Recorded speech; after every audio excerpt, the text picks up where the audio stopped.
Di sini dikatakan oleh ulama Al-Imam Al-Ghazali, beliau mengatakan ada 6 hal yang harus kita lakukan.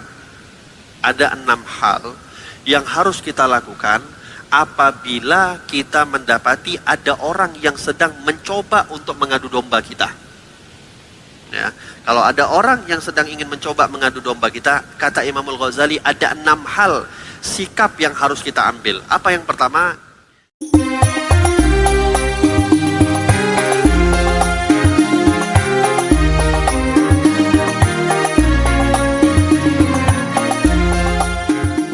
Inti daripada tabaghadu di sini juga adalah jangan saling menjadikan orang lain itu bermusuhan satu dengan yang lain, atau memiliki sifat adu domba, namimah, yang sudah kita jelaskan pada pertemuan yang lalu bahayanya orang kalau memiliki sifat namimah, yang dikatakan oleh para ulama, orang kalau mempunyai sifat namimah, ngadu domba orang, kerjaannya ngadu domba orang. Apa ngadu domba orang? Diambil ucapannya si A yang menceritakan si B, dijelaskan kepada si B, lalu si B juga menceritakan kepada si A, akhirnya orang yang tengah-tengah ini mengambil ucapannya si B disampaikan kepada si A dan si B berantem, berkelahi. Ini adu domba. Tamam. Kata ulama, orang yang memiliki sifat adu domba, namimah, ya, terbiasa dia namimah, adu domba orang, itu pilihannya 2. Kalau bukan orang ini adalah orang anak hasil zina, orang ini anak hasil zina, atau orang ini ketika ibu dan bapaknya berhubungan suami istri dalam keadaan ibunya sedang haid. Kenapa? Saking hinanya orang yang memiliki sifat adu domba. Oleh sebab itu, di sini dikatakan oleh ulama Al-Imam Al-Ghazali, beliau mengatakan ada 6 hal yang harus kita lakukan. Ada 6 hal yang harus kita lakukan apabila kita mendapati ada orang yang sedang mencoba untuk mengadu domba kita. Ya, kalau ada orang yang sedang ingin mencoba mengadu domba kita, kata Imam Al-Ghazali ada 6 hal sikap yang harus kita ambil. Apa yang pertama? Allah yusaddiquh. Jangan sekali-kali percaya dengan apa yang dia katakan. Orang yang mengadu domba kita tadi, apapun yang udah ucapkan, jangan pernah sekalipun dipercaya. Buang. Itu kata Imam Al-Ghazali yang pertama. Yang kedua, ayyanhahu an dzalik. Diingatkan orang tersebut, disampaikan kepada orang tersebut, untuk apa kamu mengadu domba saya? Dilarang, jangan dibiarkan. Itu yang kedua. Yang ketiga, ayyabghuduhu fillah. Kita harus marah kepada dia, tapi marah kita bukan karena hawa nafsu, marah kita karena Allah. Kita gak suka dengan apa yang dia lakukan. Kita gak suka dengan sifat dia mengadu domba kita.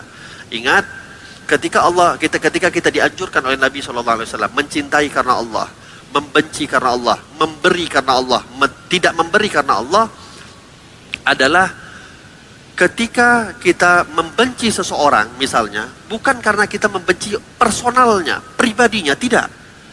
Tapi yang kita benci adalah perilaku yang ada pada dirinya. Yang bisa jadi ini merupakan suatu perbedaan besar kalau kita membenci pribadinya orang dengan membenci perilakunya orang.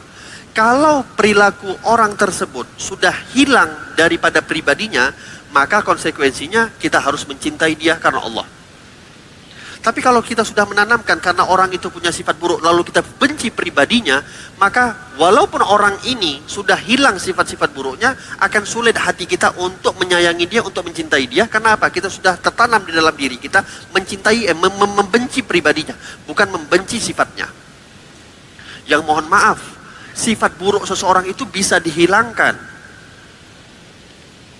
Dan tidak ada yang bisa memastikan bahwasanya sifat buruk yang dimiliki oleh seseorang lain itu seakan-akan terjamin gak akan sampai kepada sifat pribadi kita. Terlebih, beberapa kali kita mendengar para ulama sering mengatakan, setiap kali kita menceritakan sifat keburukan orang lain,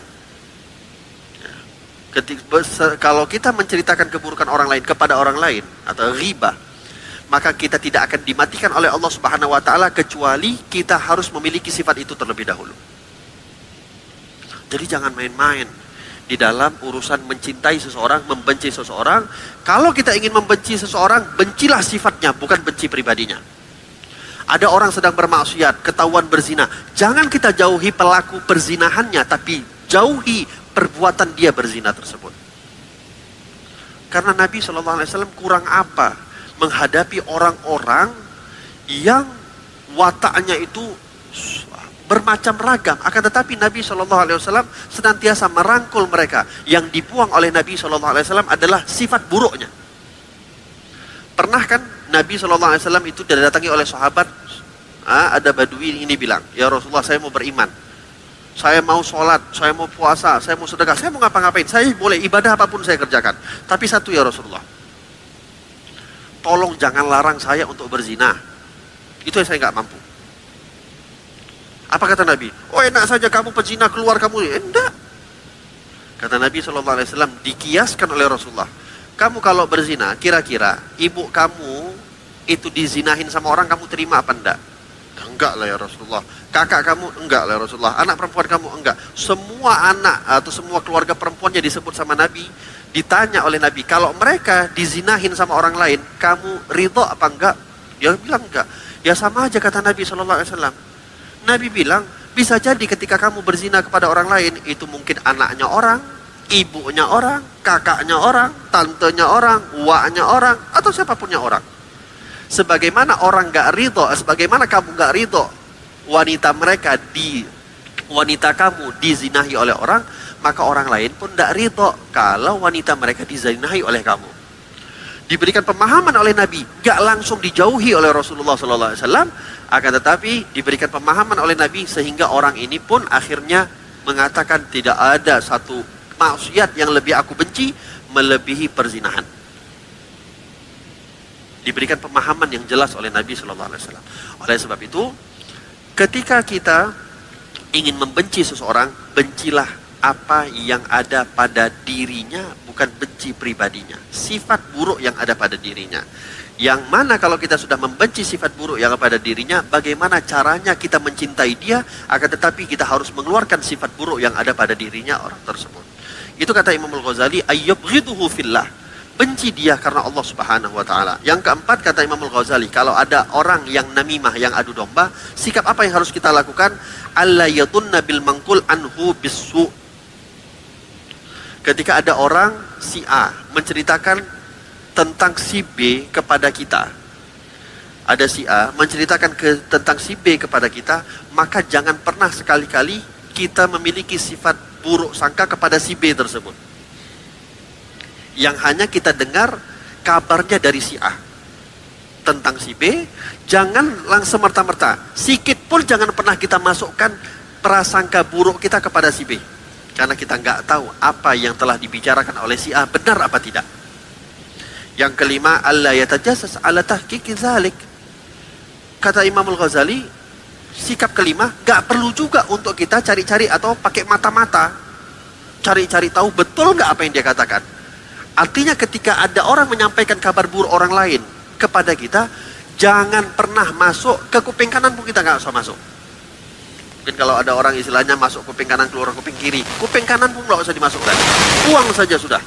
Dan pura-pura nggak mau tahu, nggak perlu kita tahu. Dikhawatirkan kalau kita memiliki sifat tajassus, mencari-cari mata-mata yang sebenarnya nggak ada, tapi karena sudah dimainkan oleh syaitan akhirnya ternampakkan. Yang itu sebenarnya nggak sengaja dilakukan oleh si B. Tapi karena kita memang namanya orang nyari-nyari kesalahan. Orang nyari-nyari kesalahan, dia nggak akan berhenti sampai kesalahannya itu dapat. Tapi kalau dari awal sudah kita tanamkan, nggak akan saya, ya udah, kamu mau ngomong apa ngomong dah, saya nggak akan pernah buruk sangka sama ini dan saya nggak akan cari tahu. Dan yang keenam, alla yahki mana malahu bihi. Gak usah diceritakan apa yang disampaikan oleh si A tentang si B, gak perlu juga kita sampaikan kepada si B. Kalau kita sampaikan ya kita pula ya, jadi tukang adu domba.